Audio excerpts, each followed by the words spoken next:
날마다 나를 살리는 큐티 이성호 목사입니다.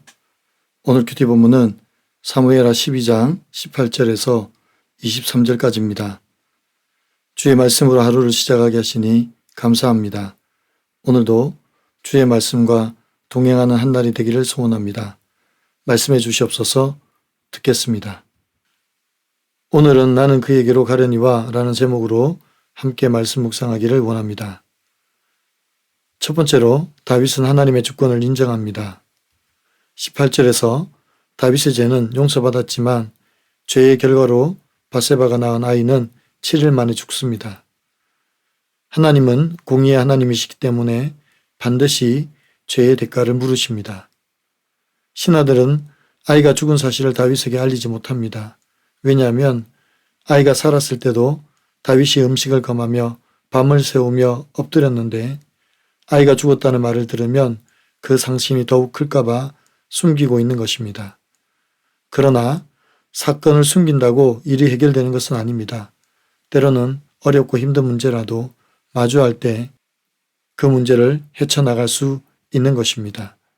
저도 제 아내가 암이라는 사실을 마주하기 전까지는 불안하고 인정하지 않으려 했습니다. 그러나 정작 정확한 진단을 받고 선고를 받고 나니 오히려 불안한 마음 사라지고 기도와 간구로 나아가는 용기가 생겼습니다.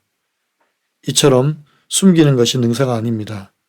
때로는 정확한 진단이 문제를 해결하고 회복으로 나아가는 길을 엽니다. 19절에서 다윗이 신하들이 웅성거리는 소리를 듣고 아이가 죽은 줄 알고 신하들에게 묻습니다. 그러자 신하들이 아이가 죽었다고 사실을 고합니다. 20절입니다. 다윗이 땅에서 일어나 몸을 씻고 기름을 바르고 의복을 갈아입고 여호와의 전에 들어가서 경배하고 왕궁으로 돌아와 명령하여 음식을 그 앞에 차리게 하고 먹은지라 고합니다. 다윗은 아이가 죽었다는 소리를 듣고 오히려 엎드렸던 자리에서 일어납니다. 그리고 몸을 씻고 기름을 바르며 의복을 갈아입습니다. 그리고 여호와의 전에 들어가서 경배하고 음식을 먹습니다. 이것이 하나님의 주권을 인정하는 다윗의 태도입니다.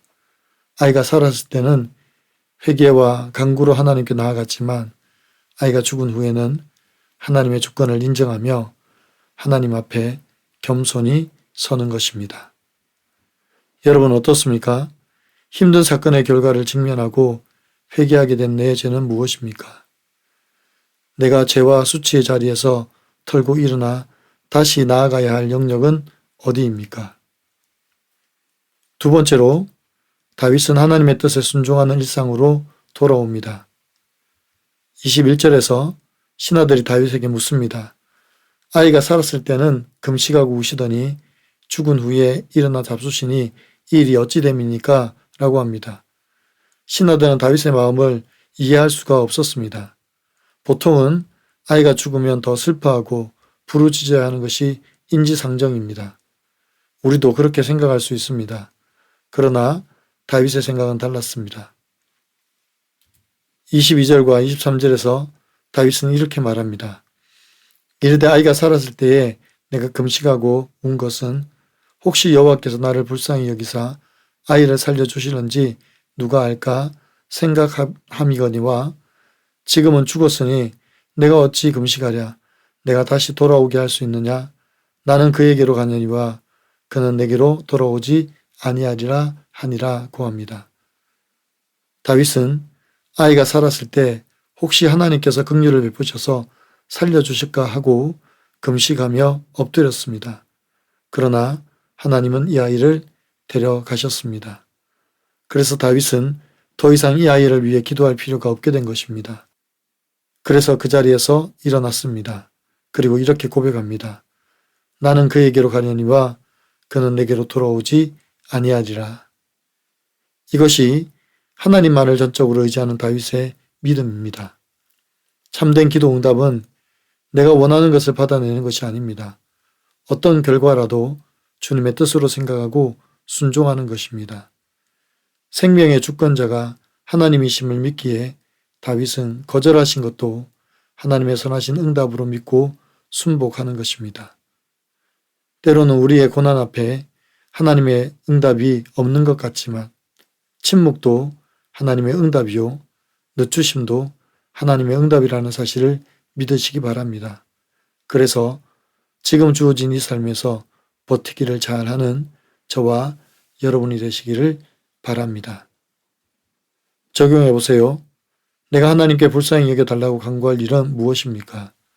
내 뜻과 다른 결과도 주님의 응답으로 받아들입니까? 오늘 큐티 묵상 간증은 아버지 사랑합니다 라는 제목의 한 성도님의 묵상 간증입니다. 저는 아버지의 강압적인 훈육 아래 제 의지와 감정을 통제당하며 소심한 아이로 자랐습니다. 그러다 보니 아버지의 지배에서 벗어난 군 생활이 오히려 천국 같았고 저녁 후 집으로 돌아와서는 다시 우울하게 지냈습니다. 이런 삶에서 도망치듯 결혼했지만 아버지는 제게 여전히 두려움의 대상이었습니다. 그러던 어느 날 저는 아버지의 위암 말기 소식을 들었습니다. 자녀라면 대개 이런 상황에서 안타까워하거나 슬퍼할 텐데 저는 장례를 어떻게 준비해야 하지? 라는 생각부터 했습니다. 평소 제가 타인에게 무관심하기도 하고 아버지를 극도로 싫어하니 어쩌면 당연한 반응이 아니었나 싶습니다. 그러다 항암 치료를 받으려고 입원하신 아버지는 상태가 악화되면서 홍수 상태에 빠져 중환자 격리실로 옮겨졌습니다. 그때 저는 아버지께 살 날이 얼마 남지 않았다는 의사의 말을 듣고 아내와 함께 믿지 않으시는 아버지를 면회하여 성경 말씀을 노트에 적어 읽어드렸습니다. 이후 아버지는 혼수 상태로 병상 세례도 받으셨는데 저는 아버지가 당연히 이를 인지하지 못하실 것이라고 생각했습니다. 그러다 아버지는 기적적으로 혼수 상태에서 깨어나 일반 병실로 옮겨지셨습니다. 그리고 제게 노트와 펜을 달라고 하시더니 자신의 죄를 전심으로 회개하는 글을 남기셨습니다. 그로부터 몇 달 뒤 아버지는 장례는 기독교장으로 치르고 남은 가족이 꼭 하나님 믿기를 바란다는 유언을 남기시고 그 어느 때보다 평안한 모습으로 소천하셨습니다. 평생 예수를 믿지 않던 아버지가 구원받고 천국에 가시니 이보다 더 기쁠 수 없었습니다. 예수 믿고 해준 부모가 최고의 부모임을 깨닫고 회개하게 하신 하나님께 감사드립니다. 저의 적용은 아버지 기일에 아내와 함께 봉안당에서 가서 기도하겠습니다. 구원으로 이끌어주신 하나님의 은혜를 기억하여 부모님을 더 이상 원망하지 않겠습니다입니다. 사랑하는 성도 여러분, 하나님께서 다윗은 용서하셨지만 죄에 대한 대가를 지불케 하십니다. 그래서 바세바를 통하여 낳은 아이가 죽습니다. 다윗은 혹시 하나님의 긍휼로 이 아이를 살려주실까 하고 하나님께 금식하며 부르짖었지만 하나님은 그 뜻에 정하신 대로 아이를 데려가셨습니다. 다윗에게 있어서 이 아이의 죽음은 하나님의 살아계심과 주권을 다시 보게 되는 계기가 되었습니다. 그래서 다윗은 고백합니다. 나는 그에게로 가려니와 그는 내게로 돌아오지 아니하리라. 하나님은 이 아이를 데려가시고 다윗의 회복하는 자리로 인도하셨습니다. 하나님의 징계의 결과는 회복입니다. 징계가 우리를 회복의 자리로 인도한다는 사실을 잊지 않고 겸허히 받는 저와 여러분이 되시기를 바랍니다. 기도드립니다. 사랑하는 주님, 죄의 아픈 대가와 힘든 문제 앞에서 숨지 않고 하나님의 공의와 주권을 겸허히 마주하게 하여 주시옵소서. 아이가 죽었을 때 슬픔의 자리를 털고 일어나 여호와의 전으로 향했던 다윗처럼 실망스러운 결과 앞에서도 다시 예배의 자리로 나아가게 도와 주시옵소서. 하나님의 응답은 내가 원하는 것을 얻어내는 것이 아니라 주님의 뜻에 온전히 순복하는 것임을 깨닫게 하여 주옵소서. 때로는 삶에 찾아오는 거절과 침묵, 늦추심까지도 나를 향한 하나님의 선하신 응답임을 깨닫고 그 뜻을 믿고 오늘도 묵묵히 버티며 살아가게 도와 주시옵소서. 우리 구주 예수 그리스도의 이름으로 간절히 기도하옵나이다. 아멘.